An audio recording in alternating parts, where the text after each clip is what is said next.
Good afternoon. Good afternoon. Thank you. Thank you. So if you folks are here to hear that from that guy, you're in the right place. I couldn't think of anybody better to talk about an eclipse and share some of the awesomeness about it with us than Dr. Ken Scheller. I'm Paul Doss. Ken and I have been colleagues in the Department of Geology, Physics, and Environmental Science since last century. And I couldn't be happier than to be here tonight to introduce him to you. Kent he's a local boy. Most of you maybe know that. Some of you probably don't. He did his undergraduate work at the University of Evansville, and that's okay. Because then he went on to do his graduate work at Notre Dame and got a PhD in nuclear astrophysics. I love saying that. And you couldn't have a better nuclear astrophysicist to teach you about potential once-in-a-lifetime event than the eclipse that we're going to get to experience here. Kent, like I said, he's a local boy, lives in Hofstadt with his family, Amy, Abby, Nick, Jacob, and he's going to do a wonderful job of teaching us about this eclipse tonight. Kent, I think could not win any more awards that have been offered by the University of Southern Indiana. Distinguished professor. I suppose he could still win the best hair award. That might be something. It's going to take work. But I think you and I might be neck and neck for that. So I'm going to get out of here and I'm going to say Dr. Kent Scheller.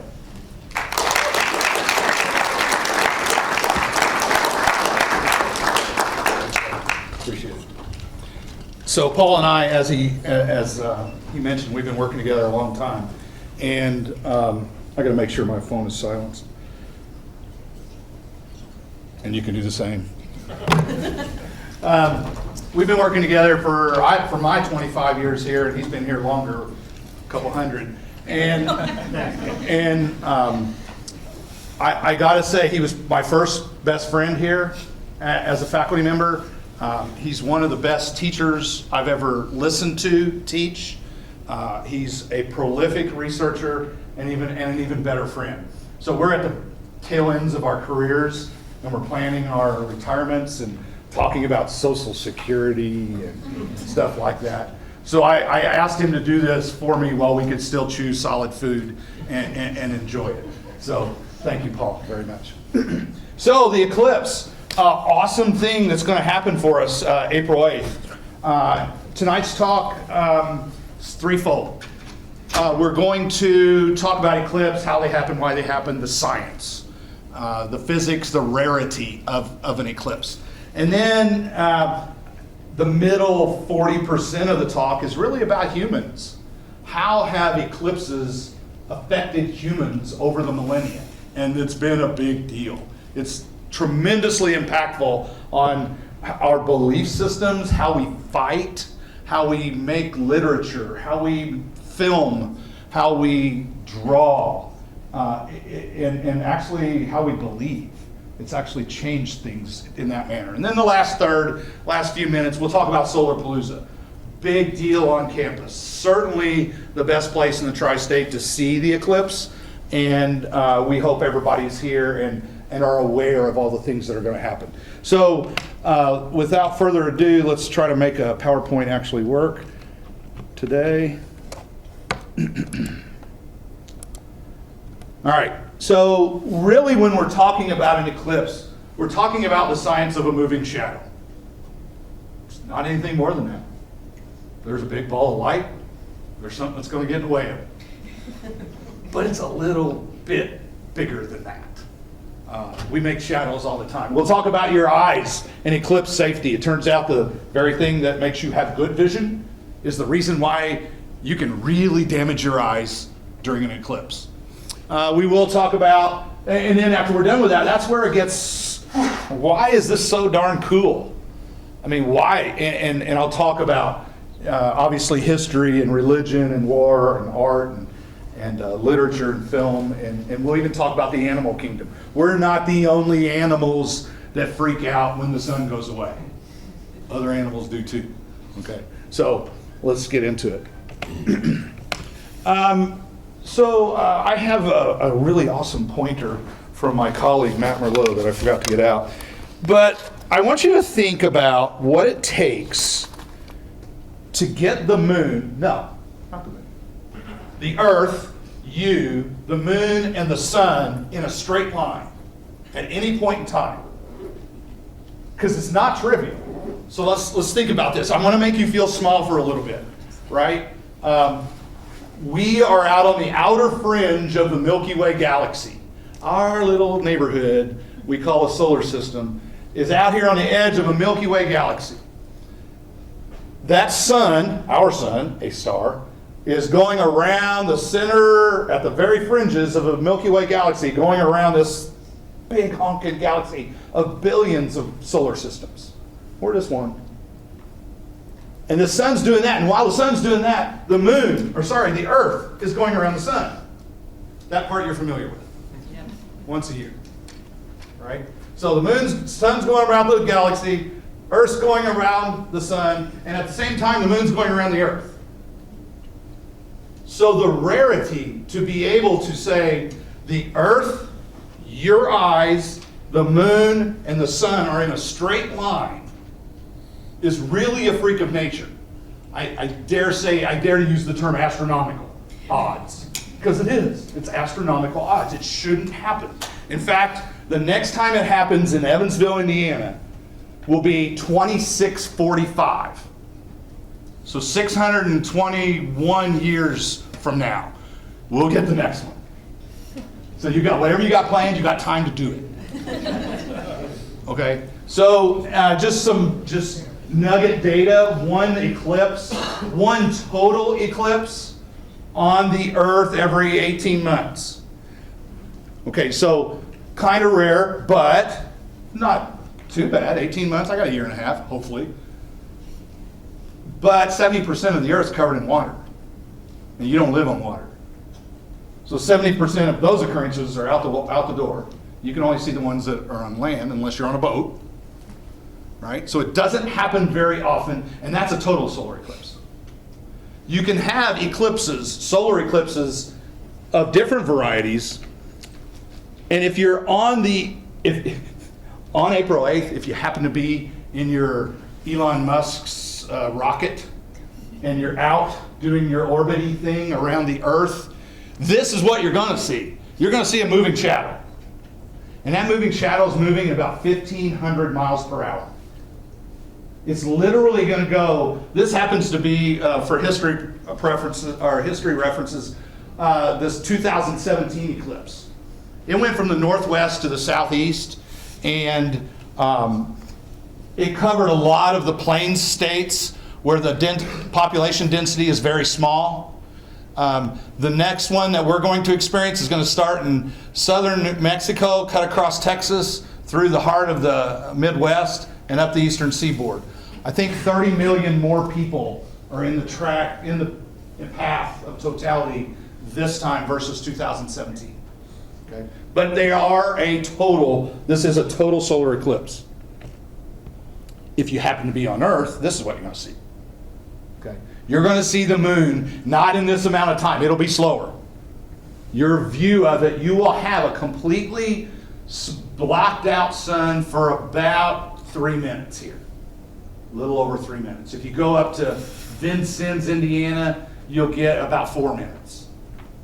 Okay? But it's a longer drive, and you should be here anyway. Okay? Now, about the types of eclipses you could see, I want you to think about the nature of an eclipse. That you've got this big ball of sun, and what does it take for you to not see it? Well, the moon has to be the right size. I was thinking the other day about my favorite ice cream. Now I'm forgetting the name of it. The cone that's got the... Drumstick. I love drumsticks. Freaking love drumsticks. The drumstick's a cone. And if you were to cut that cone, there's a circle, right? If you were to cut that cone anywhere, near your thumb, near the point, or up where the good part is, if you cut it, it's a circle. Well, the sun makes a light cone. The sun makes a light cone. Here's the good part of the drumstick, here's the drumstick, and here's a circle, here's a cut that I made in that cone. If the moon fills that cut, then you've got a total solar eclipse. But the moon could be a little bit further away. And if it is, the moon didn't get any bigger. But the circle that it would cut out, would have to cover, got bigger. So you wouldn't block out all of the sun. So it's very geometrical, it's very simple, and I thought about it because of the drumstick that I'd really like to have after this talk. Okay. So how does that result in what you see, what you can see? Well, you see one of three types of eclipses. You'll see what we saw in 2017 was a partial solar eclipse. And I'm going to make reference to a picture. You're going to see on every slide, there's a time-lapse picture of an eclipse. I'm going to go back to where you can see these out here on the periphery. This is actually USI's eclipse in 2017. It's actually happened on our campus. And those are the images that were taken from that. And you'll see a better shot of the middle. But what we saw was this guy. We never covered the whole sun. It was kind of cool. It was kind of awesome, a little eerie, but it wasn't nighttime. It wasn't nighttime. On April 8th, it'll be nighttime. It'll be dark, completely dark. Here's what happens what I was talking about earlier with the drumstick and the light cone. If the moon is a little farther away such that it can't cover that part of the light cone that it resides in, then you'll see the periphery of the sun, but you won't block all of its perimeter. Okay. This is what we're going to see on April 8th. And it's going to be awesome. Why? The moon will actually cover the whole perimeter of the sun, and you're going, well, I see light there. I see light there. Yeah, but that's the corona of the sun. And actually, nuclear astrophysicists like myself, the very early days of identifying the elements made in stars, which is what nuclear astrophysicists do. We look at what elements are made in stars. We could tell it by looking at the corona around the sun, because the light given off from that is indicative of the elements that are being formed there. And the very first knowledge about the formation of the elements from the stars was from an eclipse, because the dang thing's too bright when the moon's not away. It's just too bright. Okay. So these are the things we could see. We're lucking out. We're going to get this, and we won't see it for another 600 years. So let's talk about your eyes.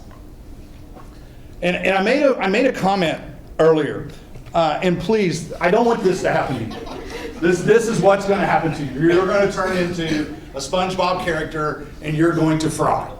Okay? What? Vivian, you don't want that to happen, do you? No.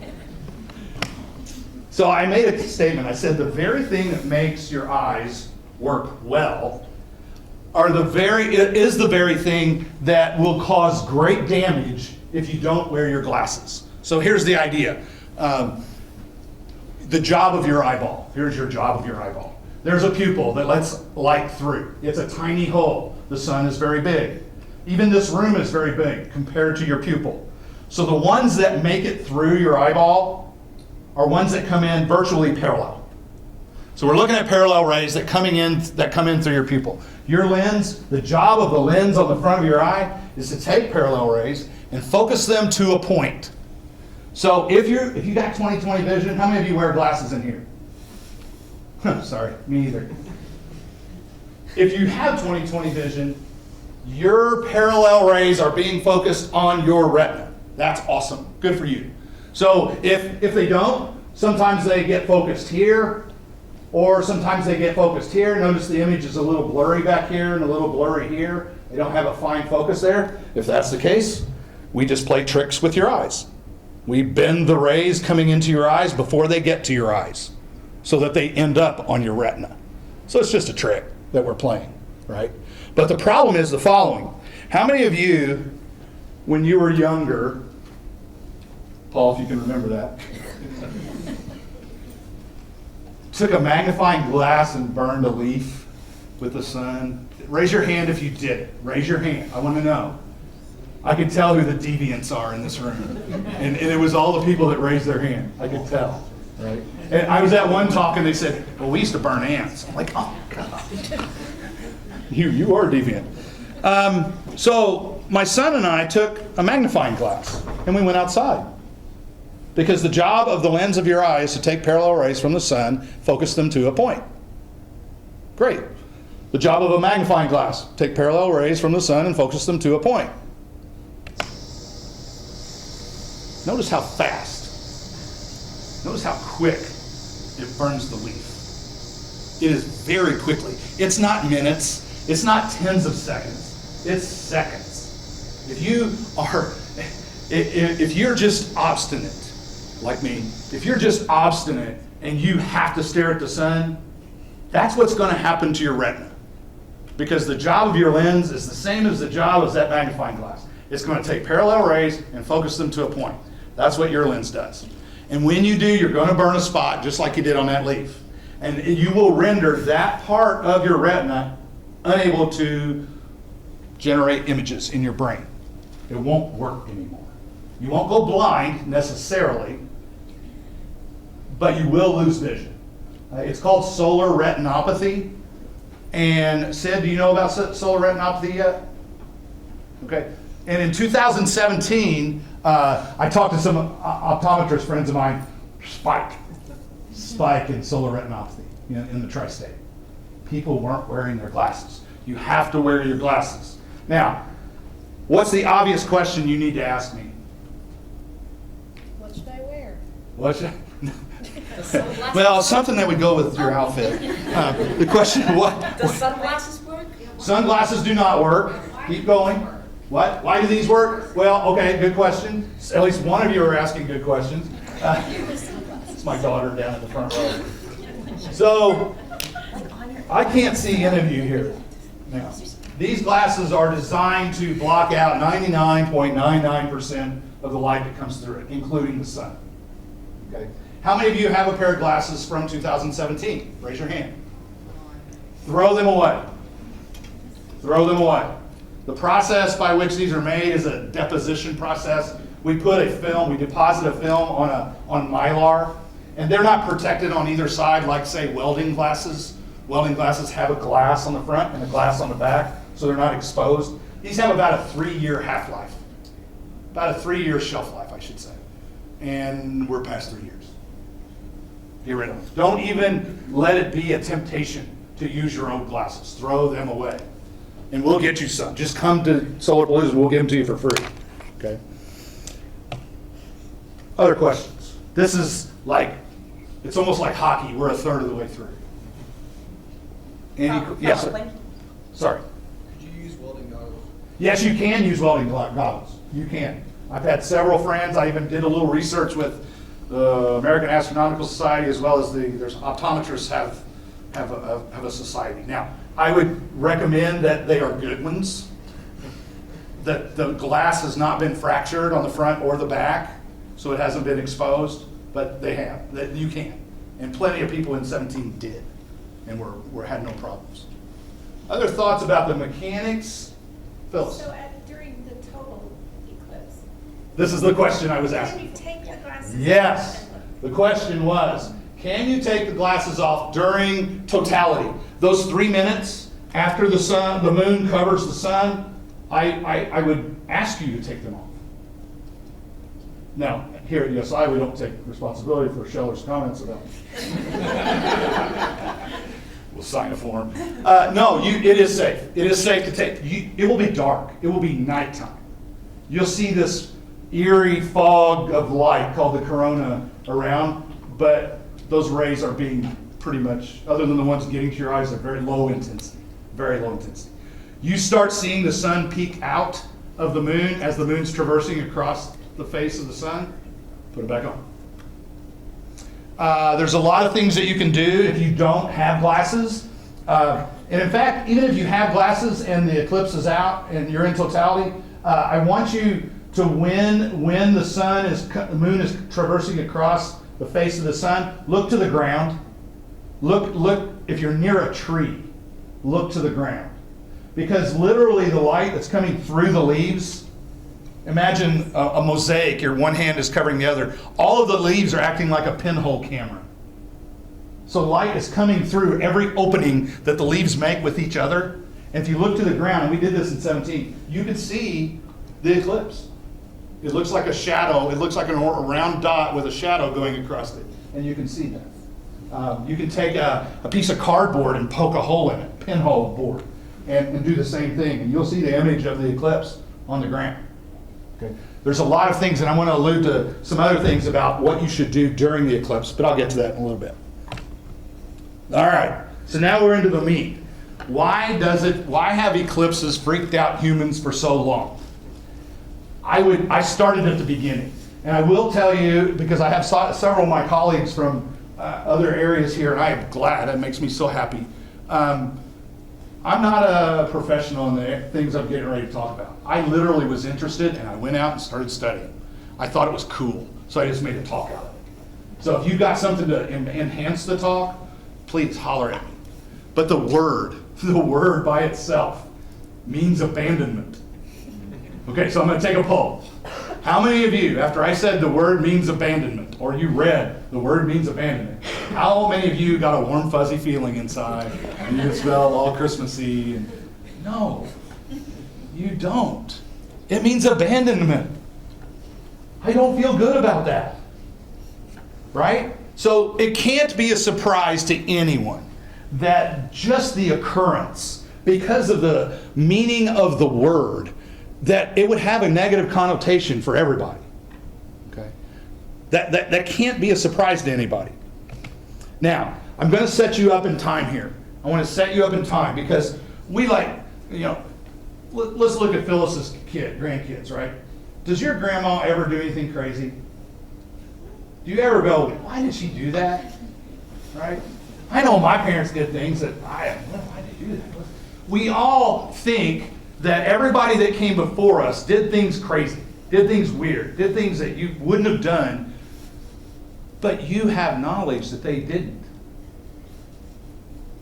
In the 1700s, well, little history lesson. Galileo, father of modern science, died in 1633. On Christmas Day of 1633, Isaac Newton was born. Isaac did a few things, one of which was discovered the law of gravity, the universal law of gravity. He was born in 1633, published that work in like the late 1700s, or late 1600s, 1685 or something like that. And by the 1700s, we could tell you where Mars was going to be on January 30th, 1966. We could tell you where Jupiter's going to be tomorrow. I can tell you, Matt can go and calculate for me with gravity where the next eclipse is going to be on this globe to the second and tell you how long it's going to last. We know gravity that well now to predict when they're going to happen in the future, and we can roll back the clock and tell you where they happened in the past. We know the science, but they didn't know that before us. So people, you're going to learn, did crazy things when eclipses occurred because they didn't know any better. Okay, so it wasn't stupid. They used the best knowledge they had and or belief systems or whatever. So let's look in history. The very first written documentation that we have of eclipses were from Confucius in the early 2100s. And this is kind of cool, actually. Well, not for some people. Emperor Kong in the Xi dynasty. The Chinese thought when an eclipse happened that angry dragons were going to devour the sun. That was their belief system. They didn't have gravity. They didn't know that. Okay?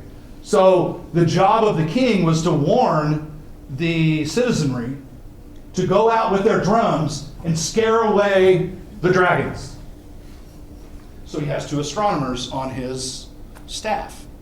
Their job, astronomers, tell me when the eclipses are going to happen. He and Ho were the two astronomers for Emperor Kong's court. He and Ho. They had a little too much rice wine that night. They were inebriated the night before an eclipse. Never told the king, but they couldn't have anyway, right? They couldn't have anyway. They didn't have that knowledge. They had old records, and there is some periodicity to eclipses, but within 10, 50 years maybe, they couldn't have told him the next day there was going to be an eclipse. They were no longer with his court after that. After them not warning the king, they were not allowed to live any longer, if you will. This is a little cuneiform tablet that was dug up in Mesopotamia. It actually, I can't read cuneiform or Sanskrit or any of the earlier languages, so I went and found out what does this stuff document? It documents a history of how the ancient Mesopotamians dealt with how they dealt with eclipses and what was to happen. And the omen was the following. This documented an omen. The omen was the following, that if there was an eclipse, the king was to die within 100 days. The king would die within 100 days. Okay, well, they liked this king. They liked this king. They didn't want him to be gone in 100 days. So when the eclipse happened, they wanted to fulfill the tradition. They removed the king to be a farmer somewhere. And they brought in a convicted criminal to stand in as the king. And then within 100 days, they made sure the criminal didn't live any longer. So it fulfilled the omen, and then they brought the king back. They didn't know any better. They just had their written histories and their belief systems. Now, it can't surprise you that it has affected religious belief systems. This is a documentation from Father Bernardino, who was in Central America in the 1500s. This is, and I told you we can predict future. Well, we can roll that roll that clock back, and we can tell you where eclipses happen. They certainly weren't able to do this tracking in the 1500s on March 18th. We did that after the fact. But this was the eclipse Father Bernardino was talking about. And think about who lived in Central America. What great civilizations lived in Central America at the time? Aztecs? Incans? You're missing one. Mayans. Okay. Incans, Mayans, Aztecs. All worshiped the sun. All worshiped the sun. The sun was going away. The sun went away. They freaked out. They freaked out. And if you were white-skinned, you were made as a sacrifice. You were sacrificed to appease the gods that stole the sun from you. That's only one of them. In the Jewish tradition, they likened the sun, or they liken how to a king of flesh and blood who prepared a feast and set this lantern. The lantern was symbolic, right? It was light. It was the sun. And when you're in the light, you feel secure. And you have vision. But the angry God took the lantern away for them to live in darkness. Even in the Christian Bible, the end of times. And you need to appreciate that there were people who thought when an eclipse occurred was the end of times because it was called for in Acts of the Bible. So they threw themselves off of cliffs. They threw themselves out of buildings. It was the end of times. They weren't going to live any longer. It was that we were done. And it's called for. The sun will be turned to darkness and the moon to blood before the coming of the great and glorious day of the Lord.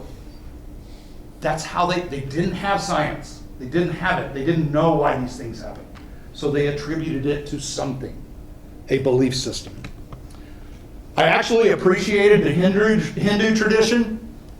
Very practical, very pragmatic.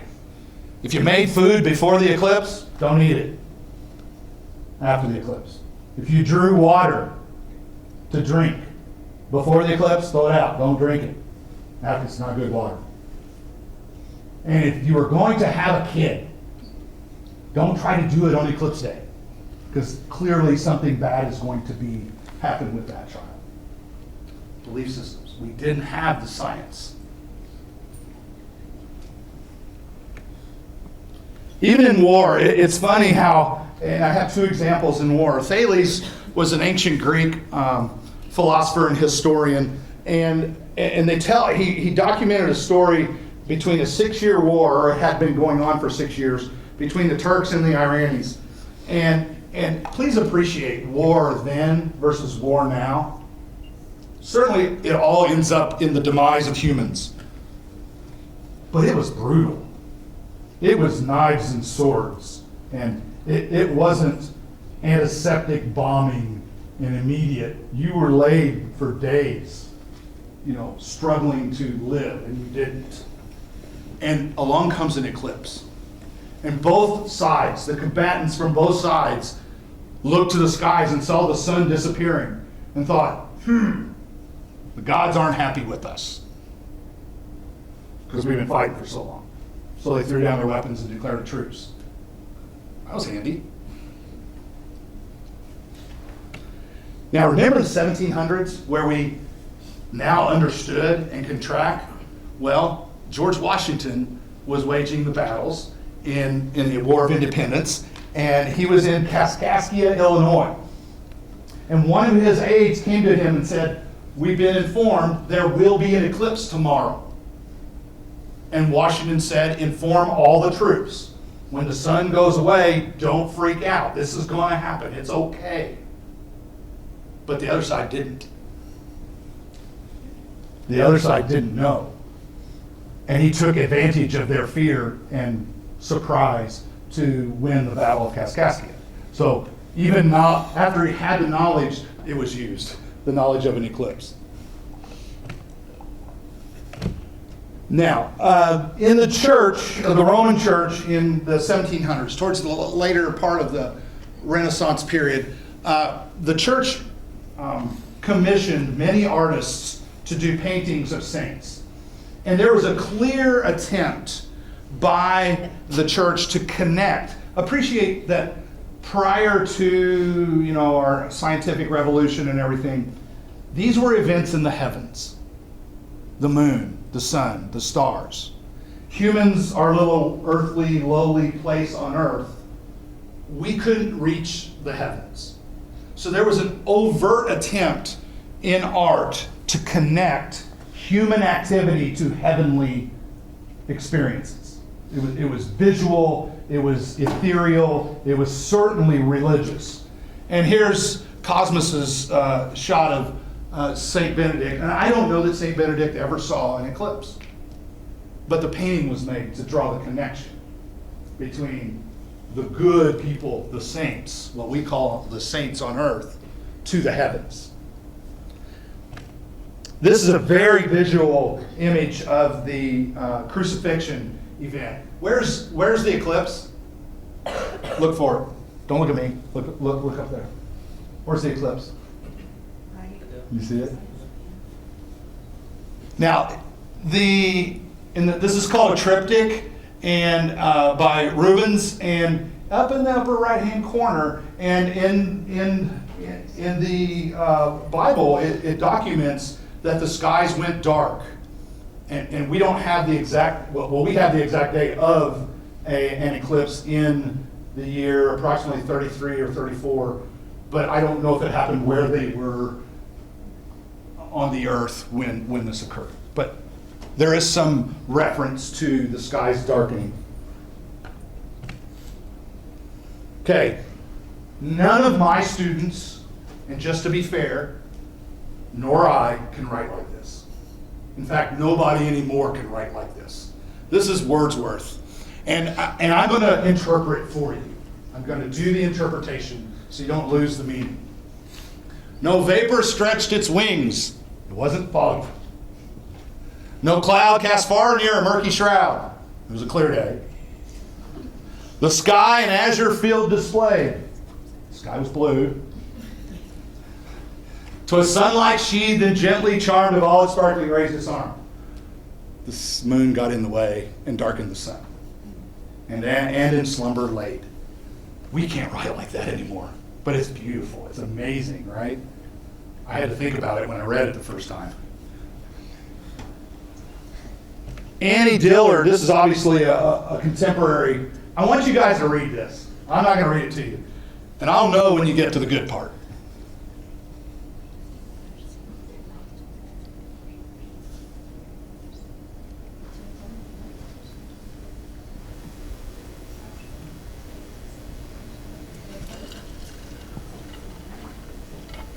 First of all, I was a little angry with Annie. I was a little angry with Annie. But she makes a point and that I want you to appreciate. I'll tell you why I was angry here in a second. The partial eclipse in 2000, when we have ours on April 8th in 2024 here, it'll be very different. The experience of a partial is very different than the experience of a full. You will have total darkness, and things are going to happen. I'll describe that to you here in a little bit. But why I was mad? She actually compared kissing a man to marrying him to flying in a plane and falling out of a plane. I was a little perturbed by that. Emily Dickinson, very visual, very. When she writes, you can feel what she's writing about. It's just a feeling, like a. And at the end of this, she's talking about when the streets were running and everything goes quiet and everything goes dark. And at the very end, she says, nature was in an opal apron mixing fresher air. So the opal apron, what's the opal apron? I can hear you. The moon. The moon. A black opal covering the sun, mixing fresher air. When you watch a total solar eclipse, it'll get about 10 degrees colder. You'll feel like a cooler air on your skin. You'll get goosebumps because it'll get 10 degrees cooler and then you get 10 degrees warmer right away. It's just different. Now, one of the things, and I guess I'll get to it here in a little bit, I said earlier, look at the ground. Not just the sky, look at the ground. Look at the images that you'll see because of it through the trees. But now I want to talk, and I'm going to come back to that. I apologize for jumping, but it's just so cool. In cinema, I'm going to give you two very different examples of eclipses in cinema. This is 1961.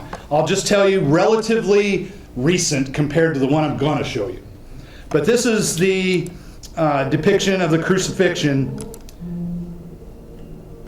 and there's a story here. The director found out in Venice, Italy, in 61 that there was going to be a total solar eclipse. And what you're going to see is the moon coming across the sun. They had already finished the film. It was in the can. And then he heard there was going to be a total solar eclipse. So he dispatched the whole crew and cast to Venice to capture the very first solar eclipse caught on film in cinema. And that's real. That's not imagery. Okay.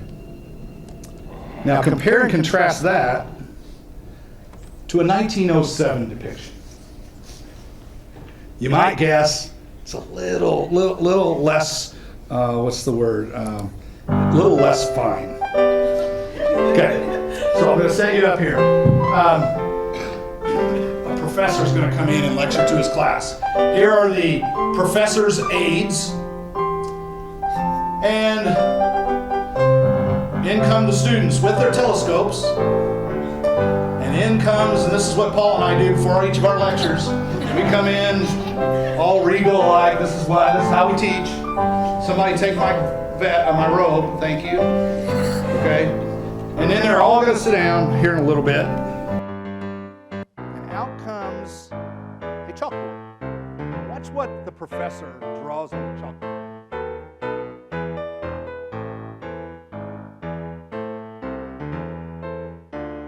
Not to scale, of course. Earth and some student just played a trick and pinned something on his back. So he's pissed about it. Straight line between the earth and the sun, and then he draws the moon in the way. Accurate depiction.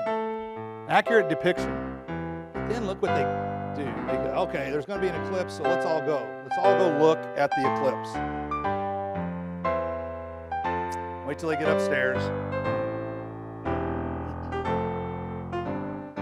So there's the eclipse, and if you're any artist in here, think about linear perspective.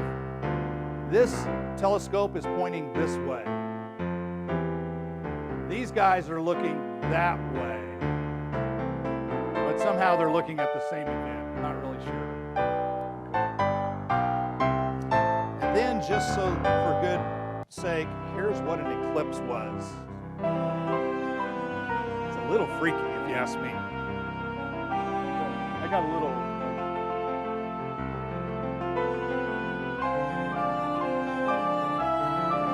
1907. Yay, eclipse. That's not what you're going to see on April 8th. And I'm going to speed it up a little bit. The sun is very dejected afterwards. I'm not sure why. All right, let's talk about the animal kingdom and then Solar Palooza. I said earlier that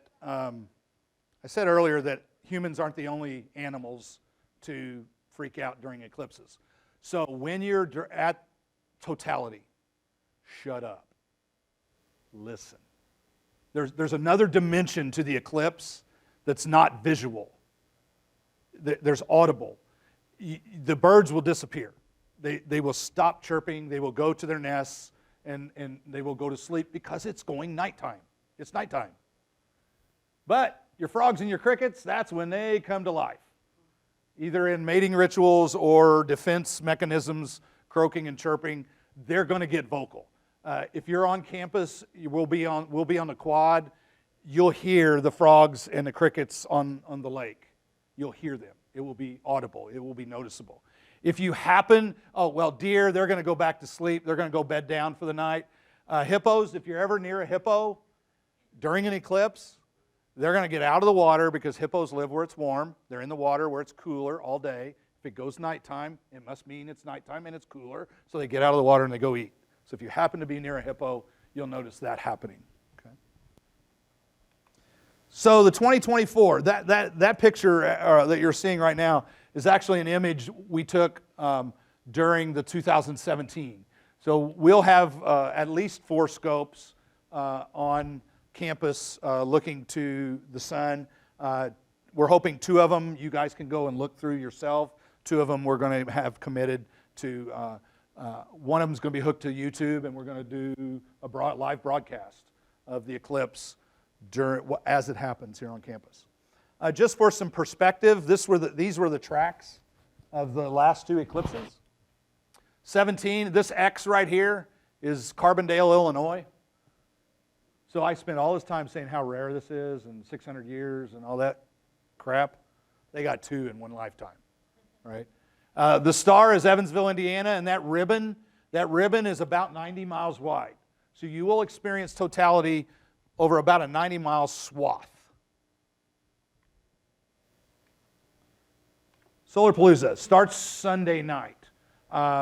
We have Joan Higginbotham coming. She's a retired astronaut. Relatively local girl. She was from Chicago, grew up, went to SIU Carbondale for her engineering degree. So due west of here, not very far. And she's got a good story to tell. I'll tell a little bit of it. She got turned down as an astronaut. Got turned down. But what'd she do? She buckled down, got another degree, and reapplied and got in.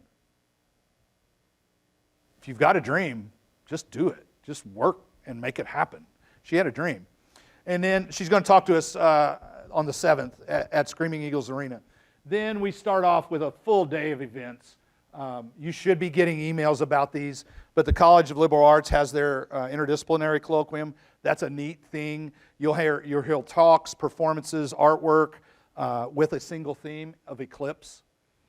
We have college visitations going on. We have high school kids coming on campus to take a look at USI. What a great day to have that, really. Like when you came, was there an eclipse?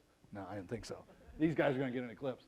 We got food truck festival as well as music on the quad. We have bands and the radio station, and the boom squad's also coming to play for us, so it's going to be fun out there. And obviously at 2 o'clock, we've got the eclipse. Over in Screaming Eagles Arena, on the day of, we have the Skriegel Showcase. We're going to have activities for everybody, hands-on activities to do, just have fun. Mesker Park Zoo's bringing animals to interact with. You can actually see how animals behave during an eclipse. You know what? I've never seen an animal with solar eclipse glasses on. Have you? No, because they're not stupid. For some reason, we will look to the star. We will look to the sun, and we'll pry our eyes open. Oh, look at that. That's great. You don't see dogs doing that because they're smarter. They're smarter than us. So we wear the glasses.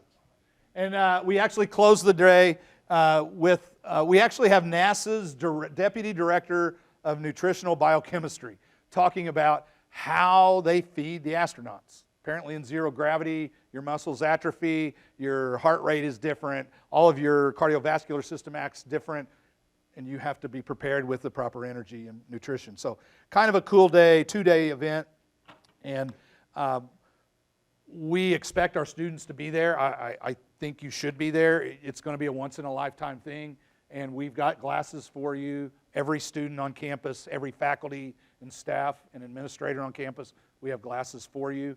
So you will pick them up. The students will pick them up at the registration tents all around campus that will be deployed, and faculty and staff will get them to your units, your offices prior to. But it's going to be a good day, and we're excited for it. And I'm just grateful you guys came out tonight. So thanks very much.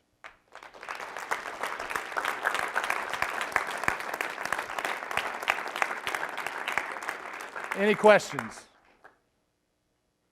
Do the animals just go back to like their daily routine once the solar? Yeah. They're gonna when it's passing. Oh, but it's sunshine again. I guess I'll go out and eat crickets, or whatever you did when you were. I'm not going to, but yeah. Other questions? Yes, ma'am.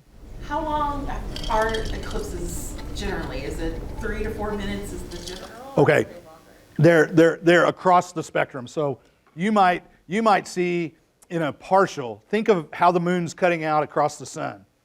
You might just catch the very bottom tip of the sun or top tip of the sun and not even experience an eclipse, but you'll see the moon traversing, right? So it's from 0 to full, and the spectrum is in between, right? We had how many minutes of partial last year, in 17? Second, because it doesn't, since it's only a partial, it doesn't really last. It's very long. Yeah. In general, I think the longest possible solar eclipse is like 7 minutes. The longest possible totality. Delta Airlines is actually booking a flight to fly in the path of totality to lengthen your duration of the eclipse. Now, the plane can't fly at 1,500 miles per hour, so you'll get longer, but you won't get to full time. And my luck, I'd be on the wrong side of the plane. So. Why do we have eclipses? Why do we have eclipses? So, has your sister ever walked between? Who's this person? Cousin? Has your cousin ever walked between you and a light source? Have you ever walked in a shadow? Okay, so we will be in a shadow. Imagine that light right there, and something flew across it and blocked that light from me. I would be in the shadow of that light. That's what the moon's going to do with the sun. The moon's going to get in the way of the sun and block its light, so I won't be able to see any light. It'll be like it's nighttime. It's going to be crazy. Does that make sense? We talk about how long totality is, but how long will this? Hours. Well, you'll have a half an hour. Matt, talk to me about it. 12:45 to 3:20 is the total. So hours, yeah. I was. First contact and last contact. So when the leading edge of the moon hits, and then before the tailing edge of the moon leaves, 12:45 to 3. So it's a long time. It's a long duration of an event. It was the time from first contact to last always about 3 hours. Yeah, I thought it was hours. It's just how fast the moon moves, but we just get the added bonus of actually having it covered this time. Yeah. I went to Hopkinsville at 27. Hopkinsville, so you've seen another one. Yeah. How long did it take you to get home? Specifically where I went, it took me 2 hours to get there. It took me 5 hours and 45 minutes to get home. Yeah, I had friends that took 6 hours to get from Hopkinsville to the bridge. So just that is a personal heads up to everybody. If you're coming to campus, come relatively early, experience the whole day. That's why we planned a whole lot of events so that you were here, not in the traffic. And then afterwards, everybody's going to try to book right away. Take your time. Take your time because it's going to be a while. It's going to be a while. So plan for that. Have full tanks of gas. Get yourself something to eat on campus. I wouldn't get in a hurry anywhere. It's not just here. It's all over that 90-mile wide ribbon. It's going to be tough to drive. Okay. Other questions? Yeah. Has a better eclipse than we do. So if you're going south, you might be good, but. Well, thanks again. I appreciate it. Be safe getting home, and thanks for coming out tonight.